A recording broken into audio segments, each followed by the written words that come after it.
Hindi matitinag na tambalan ni Kim Chiu at Paolo Avellino mula sa pagsisimula ng kanilang karera hanggang sa matagumpay na proyekto at personal na pagsasamahan na patuloy na sinusubaybayan ng publiko. Tara na at pagkwentuhan natin ito.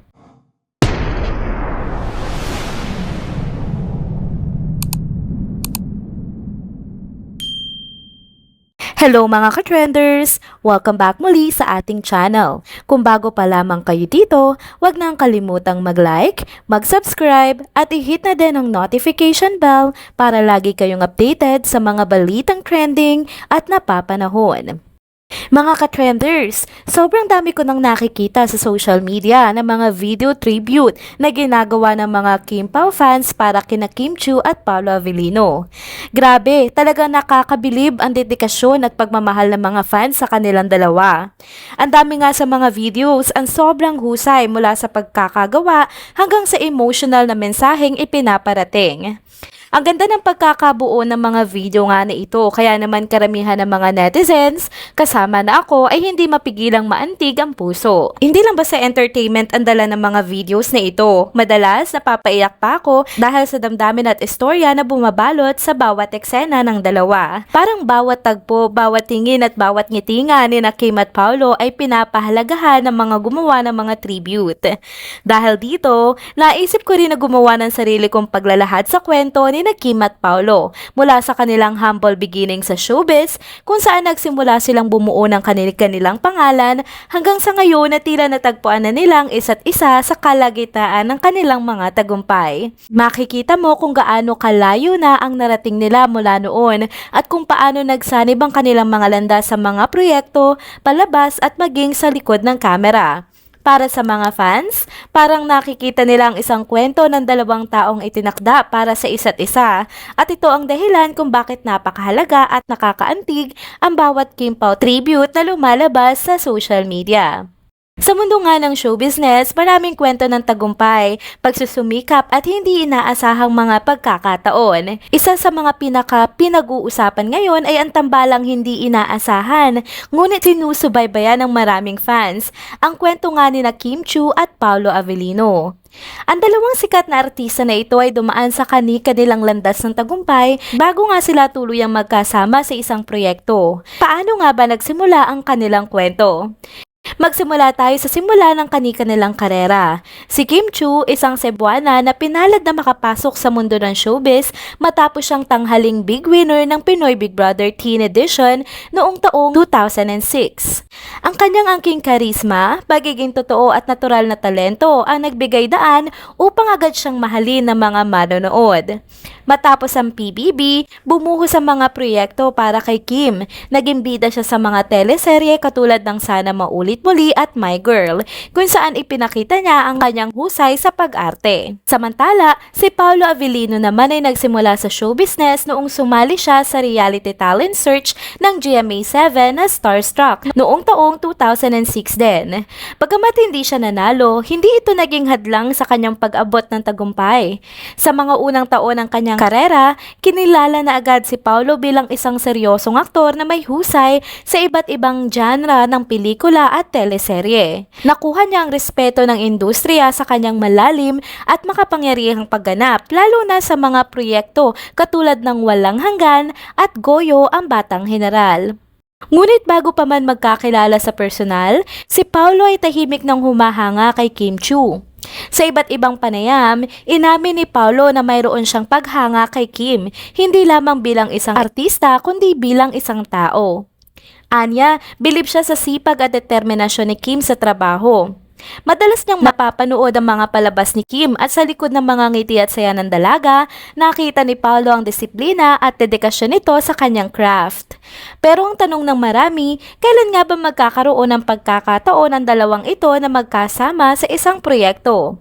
Ang pagkakataong iyon ay dumating nga noong taong 2023 na magkasama sila sa teleseryeng Linlang, isang makabagong kwento ng puno ng misteryo, pag-ibig at pagkakanulo. Ngunit hindi lang dito nagtapos ang kanilang pagsasama. Matapos ang tagumpay ng kanilang unang teleserye, muling nagbalik ang tambalang Kim at Paolo sa Filipino adaptation ng hit K-drama na What's Wrong with Secretary Kim. Sa proyektong ito, pinakita ng dalawa ang kanilang husay sa romantic comedy genre na muling nagpabilib sa kanilang mga tagahanga. Ayon sa mga manonood, kitang-kita ang natural na chemistry ni Kim at Paolo sa bawat eksena, dahilan upang mas lalong sumiklab ang suporta ng kanilang mga tagahanga.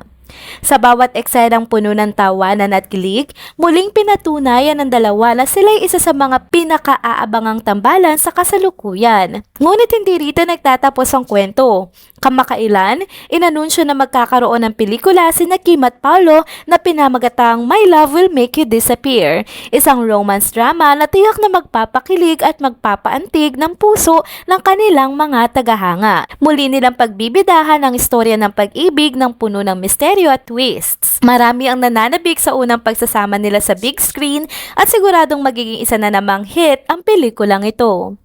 Sa likod nga ng mga tagumpay na ito, napansin din ng mga tagahanga ang malalim na pagkakaibigan na nabuo sa pagitan ni Kim at Paolo. Bukod sa trabaho, madalas na makita ang dalawa na nagja-jogging at nagbebisikleta ng magkasama. Hindi nalingid sa kaalaman ng kanilang mga fans na ito ang ilan sa mga bonding activities nila sa labas ng trabaho. Sa kanilang mga posts at ilang sightings, makikita ang kanilang pagmamahal sa aktibong pamumuhay tulad ng kanilang mga bike session na laging usap-usapan sa social media. Sa mga behind-the-scenes clips at personal photos nila, makikita rin na malalim ang respeto at tiwala ng dalawa para sa isa't isa. Si Paolo na kilala sa pagiging seryoso at tahimik ay mas madalas na nakikita sa mga light-hearted moments kasama si Kim. Naging viral pa nga ang mga larawan at video na nagpapakita ng kanilang kulitan at kasiyahan sa bawat araw ng shooting, pati na rin sa mga free time nila tulad ng jogging at biking. Dahil sa kanilang madalas na pagsasama, sumibol ang tinatawag na Kim Pao fandom na walang sawang sumusuporta sa bawat proyekto at aktibidad ng dalawa. Sa kabila ng mga espekulasyon tungkol sa estado ng kanilang relasyon, parehong nananatiling tahimik sina Kim at Paolo patungkol dito. Ang tanging tiyak, malalim ang kanilang pagkakaibigan at respeto sa isa't isa, isang bagay na bihirang makita sa showbiz industry. Hindi nga maikakaila na ang tambalang Kim Chiu at Paolo Avellino ay isa sa mga pinaka-pinag-uusapang team-up sa kasalukuyan. Mula sa kanilang pagganap sa mga teleserye, pelikula at pati na sa kanilang personal na bonding, patuloy nilang pinatutunayan na hindi lamang sila mahusay na aktor kundi mabuting magkaibigan din. Kaya naman, maraming tagahanga ang patuloy na umaasa at nag-aabang sa kanilang mga susunod na proyekto pa. Ang kwento ni Kim at Paolo ay isang patunay na hindi mo talaga masasabi ang magiging takbo ng buhay sa mundo ng show business. Mula nga sa paghanga ni Paolo kay Kim noon hanggang sa kanilang magkakasamang proyekto at sa kanilang malalim na samahan na ngayon, ito ay isang kwento ng pagsusumikap, pagkakataon at masayang pagkakaibigan. Ito ang kwento ng dalawang taong parehong pinanday ng kanilang talento at determinasyon, Kim Chiu at Paolo Avellino. Hanggang sa susunod na kabanata ng kanilang kwento, patuloy tayong susubaybay, mag-aabang at susuporta. And there you have it mga ka-trenders! Dito na po muna nagtatapos ang ating isa na namang trending video update. Salamat sa inyong pagsubaybay at pagsama sa akin hanggang sa dulo ng video na ito. Sana po ay nagustuhan niyo po itong munting video tribute ng Trending Pilipinas para sa tambalang Kim Pao. Salamat po sa inyong suporta, pero bago po kayo umalis, huwag niyo pong kalimutang mag-like, mag-subscribe at i-hit na din ang notification bell para lagi kayong updated sa mga balitang trending at napapanahon. See you on my next one. Paalam!